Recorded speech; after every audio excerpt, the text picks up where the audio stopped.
दोस्तों नमस्कार, मैं हूं अमरनाथ प्रसाद। जो लोग बिहार दरोगा की तैयारी कर रहे हैं, नोटिफिकेशन का इंतज़ार कर रहे हैं और सीरियसली तैयारी कर रहे हैं, उनके लिए यह वीडियो है।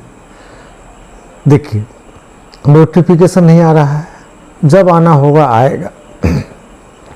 आप लंबे समय से तैयारी कर रहे हैं तो अब आपको यह मान के चलना चाहिए कि मान लीजिए कि आपकी जो इतनी तैयारी हुई है, 60 दिनों बाद एग्ज़ाम हो जाए तो हमको अपने तैयारी को किस तरह से समेटना चाहिए ताकि हम एग्ज़ाम में अच्छा परफॉर्मेंस कर पाए।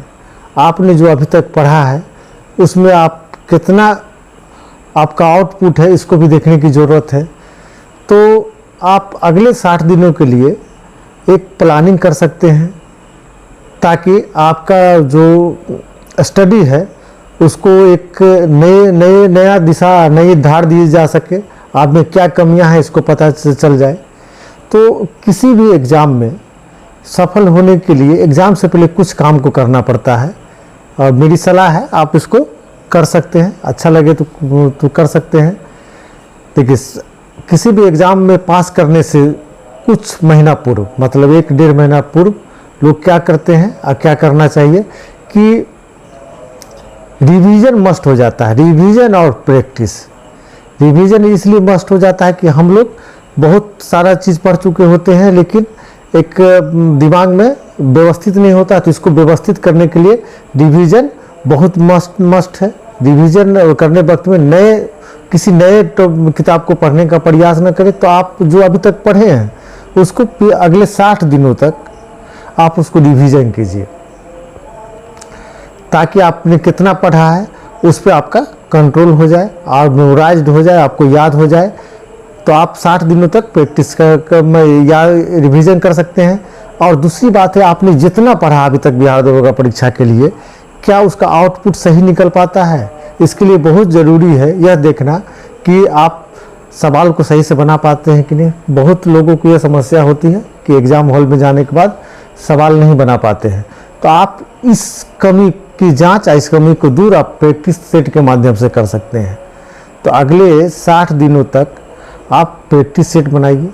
प्रैक्टिस सेट बनाने से आपको यह पता चलेगा कि सवाल किस तरह से और कितने प्रकार से पूछा जाता है। आप उसको पढ़ने के बाद भी उसका जवाब दे पा रहे हैं या नहीं दे पा रहे हैं। इसके अलावा प्रैक्टिस सेट बनाने से कुछ नए सवालों की जानकारी भी मिल जाती है। तो आप प्रैक्टिस सेट को बनाना शुरू करें। अगले 60 दिनों तक प्रैक्टिस सेट बनाना शुरू करें। प्रैक्टिस सेट हमेशा आप पिछला जो दरोगा की जो परीक्षा हुई है या पिछला कोई भी इधर जो एग्ज़ाम हो रहा है बिहार में, उसका सवाल को देखेंगे तो एक चीज़ कॉमन, नया सवाल बहुत कम पूछा जा रहा है। आप देखेंगे कि ऐसे सवालों को पूछा जा रहा है जो किसी न किसी परीक्षा में ज़रूर पूछा है। तो प्रैक्टिस सेट आप जब बनाते हैं तो प्रीवियस ईयर का जहाँ संकलन है उसको ज़रूर बनाएं। अगर उसको बना लेते हैं, वो याद हो गया, तो किसी भी पब्लिकेशन का एक प्रैक्टिस सेट लेके बना लीजिए। आजकल हम देख रहे हैं कि ऑनलाइन में भी प्रैक्टिस सेट एक उपलब्ध है, उसका नाम नहीं ले सकते हैं कॉपीराइट के कारण। तो आप उस ऑनलाइन प्रैक्टिस सेट को भी देख सकते हैं, उसको बनाइए। उसके अलावा आपने जितना पढ़ा है उसको रिवीजन करने का प्रयास कीजिए। आप 2 महीना में उसको रिवीजन कर सकते हैं। जब हम तैयारी करते हैं तो कुछ फैक्ट ऐसा होता है जिसको सिर्फ पढ़ने से याद नहीं होता है। आप लूसेंट में देखेंगे कि जो पॉकेट बना हुआ है, पॉकेट में जो सवाल है सिर्फ पढ़ने से याद नहीं होगा, तो उसको रटना शुरू करें, वहाँ से भी सवाल पूछा जाता है। तो अगले 60 दिनों के लिए आपकी रणनीति होनी चाहिए कि रिवीजन और प्रैक्टिस सेट बनाना है।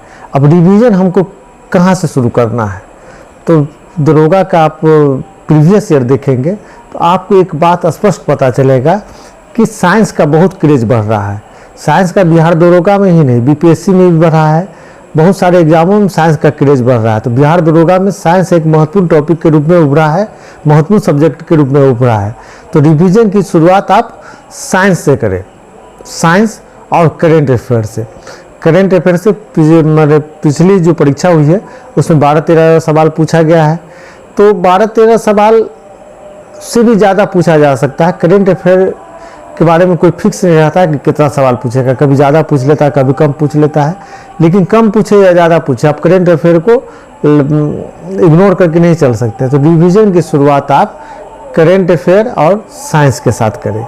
जब इस दोनों टॉपिक का रिवीजन हो जाता है तब आप हिस्ट्री या पॉलिटी का रिवीजन करें। हिस्ट्री और पॉलिटी का हमेशा याद रखिए कि साइंस, करंट अफेयर, हिस्ट्री काफ़ी महत्वपूर्ण रोल अदा करता है। जहाँ जीएस को वेटेज होता है जिस एग्जाम में, उस एग्जाम में काफ़ी महत्वपूर्ण रोल अदा करता है। तो सबसे पहले साइंस और करंट अफेयर का रिवीजन करना, उसके बाद हिस्ट्री और पॉलिटी का करना, उसके बाद अन्य सब्जेक्ट का आपको रिवीजन करना है। रिवीजन करेंगे तो आपको कॉन्फिडेंस भी आएगा, आपका आत्मविश्वास भी बढ़ेगा। नोटिफिकेशन के चक्कर में हम लोग को नहीं पढ़ना, आना ही है। कुछ तकनीकी प्रॉब्लम है, आना ही है, उसके लिए कोई दिक्कत नहीं है। एग्ज़ाम में हमेशा याद रखिए कि बहुत लोग ऐसे होते हैं जो कम जानते हुए एग्ज़ाम पास कर जाते हैं, बहुत लोग ऐसे होते हैं कि बहुत ज़्यादा जानते पास नहीं कर पाते हैं। तो ये जो बिहार दरोगा की परीक्षा या कोई भी कॉम्पिटिटिव एग्जाम्स है, उसमें कॉन्फिडेंस लेवल मेंटेन रहे, यह बहुत मायने रखता है, बना रहे, यह बहुत मायने रखता है कि आप घबराए नहीं। और घबराने से बचने के लिए दो रामबाण उपाय है, एक है रिवीजन, दूसरा है प्रैक्टिस। तो आप रिवीजन प्रैक्टिस करते रहें, आपको सफल होने से कोई नहीं रोक सकता है। मेरी शुभकामना आपके साथ। बहुत बहुत धन्यवाद।